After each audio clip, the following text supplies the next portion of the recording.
ยงวงใจแอน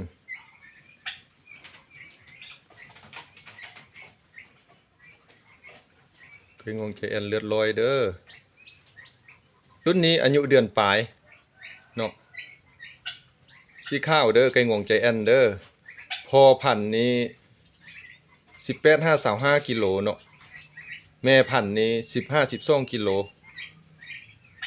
ใหญ่ไวเลี้ยงง่ายซีนแซบไก่งวงใจแอนนี่นะอันเห็นสีดำ6 โตหั่นแล้วแม่นไก่